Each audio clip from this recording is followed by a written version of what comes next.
Throughout our lives, I always had questions about Rose's past that she would never answer.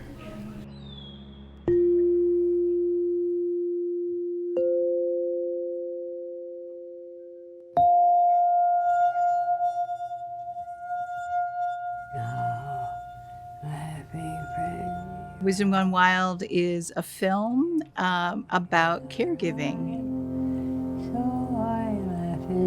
It's about particularly my story, caregiving my mother over 16 years. My mother had dementia, and I wanted to make a film that was as accurate a portrayal as I could muster, that was both observational but also a little bit poetic, and that centered my mother as a character.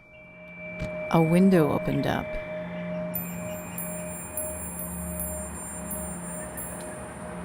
I slowed down to embrace the dream logic. Listening,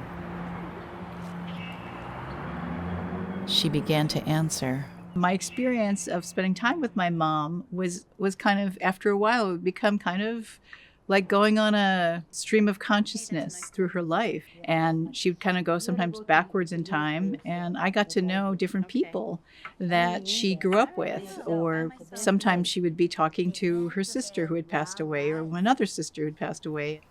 Helen, are you there? Now, who could bring in the brown rice from Japan? Helen. Helen is going to do that. Sometimes I really learned things that she had never told me about, and I kind of tried to fact check them and say, well, did she go to school over here? Did this happen? So that was really interesting. Sometimes it didn't seem like she was making sense, but she was actually making sense in her own way. Yeah, that's the way it was. They did, huh? Mm. We went crazy, we went crazy, we went crazy. We wanted our children to know that. Now you know how we felt. It seems that it's inevitable that all of us are going to have to find, we have to tap into something in ourselves. We will all become caregivers at some point in our lives, or be taken care of. And it may be our parents, it may be someone else, maybe a friend. And so somehow, this has to become has to be normalized as part of our culture. I know it's very much part of Asian culture, but in the U.S. it's something that we don't necessarily think of. It's like, oh, this is a burden, but we have to find a way to kind of embrace this as a process. Yeah. Having fun without their mothers. Following the showing of the film, One Detroit's Bill Kubota moderated a panel discussion that featured the filmmaker and 3 local experts on caregiving and dementia health. Here's a portion of that conversation. Rea talking about this film, making the film, how it came about, probably a while ago. How did this all get started? So, as I said, I was a caregiver for my mom. This was going back to actually ancient history, 1997. I was on the eve of a really nice success. I was going to go to the Venice Film Festival. And my mom and I had a discussion on one day. She was going to help me out, a poor filmmaker, couldn't afford. She was going to put it on her credit card so I could fly out to the Venice Film Festival. And then she said, well, we'll discuss it more tomorrow. I called her the next day, and suddenly she didn't recognize my voice, and she had no recollection of the conversation. So I knew something was wrong. And anyway, we worked out the details. I went, but the whole time I was there, I knew something was wrong, and that was the first indication. Anyways, fast forward over, the next 2 to 3 years, she developed, and then she finally was diagnosed with dementia, and I was flying back and forth a lot. In the beginning, my friends would say, oh, you should really make a movie out of this, and I really didn't want to, because I thought, well, this is so personal. I wasn't ready, I wasn't ready to do that. But then, as years went by, I would take photos. I would have little video clips on my phone. I was kind of, showing things to family members who wanted to kind of update. So I developed this archive of really, like a lot of little clips here and there.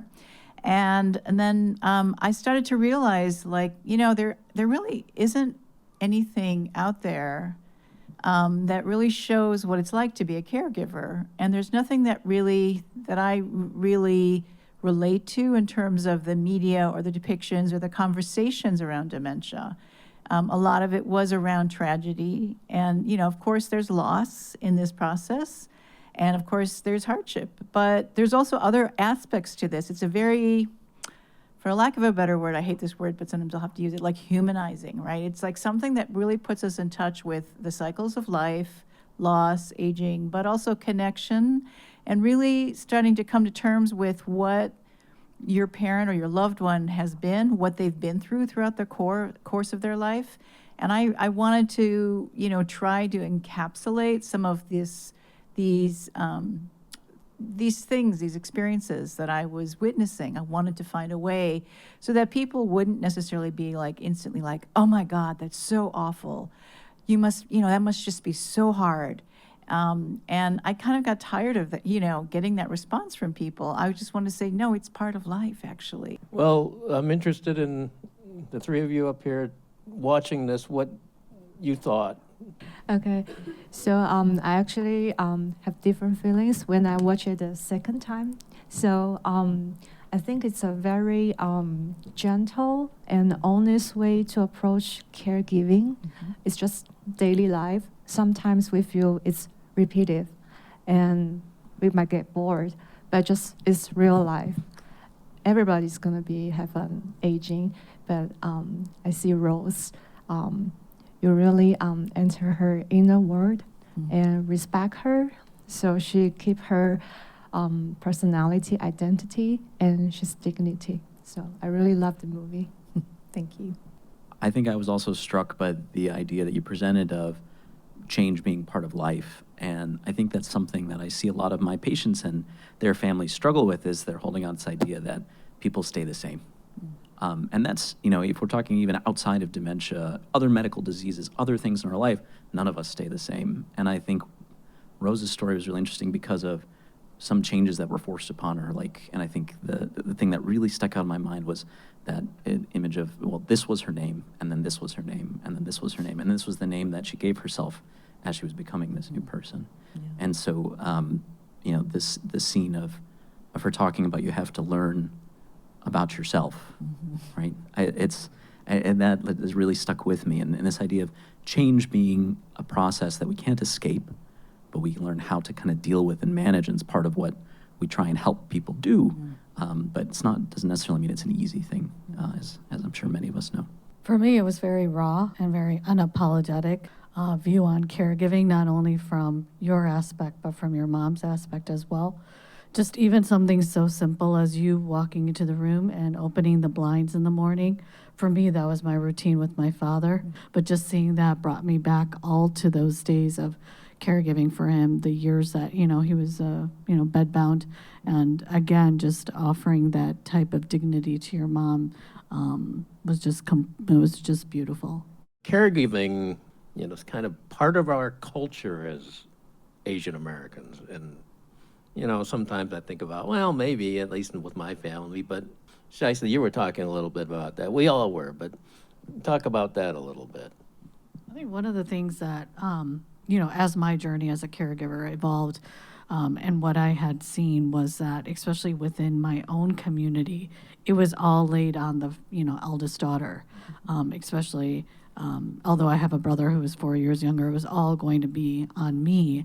And for me, it was just a perfect storm of things that happened. First, my father was diagnosed with a debilitating neurological condition. And at the same time, my mother-in-law came to live with me from India.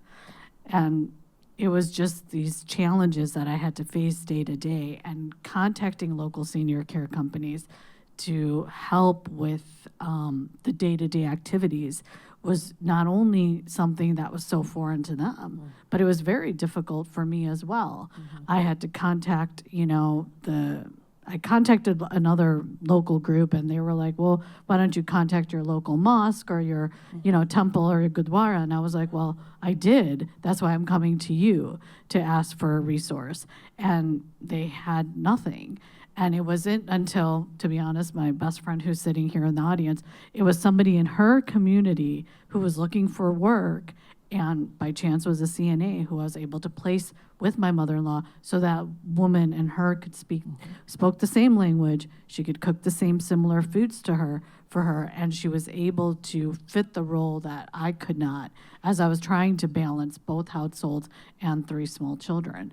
But again, it usually falls on, especially within our culture, it's the, eldest daughter. It's something I was thinking about a lot, how dementia culturally fits within Asian American communities or kind of in Asian cultural contexts. And it's always tough to say, right? Because it's not a monoculture. There's all different types of people and cultures and things. But my experience, and I think, Shaista's experience speaks to that too, is it tends to be limited to family, right? And particularly on the oldest, especially oldest daughter or daughter-in-law.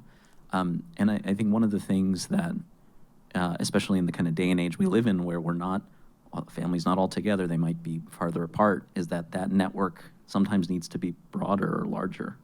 And I think about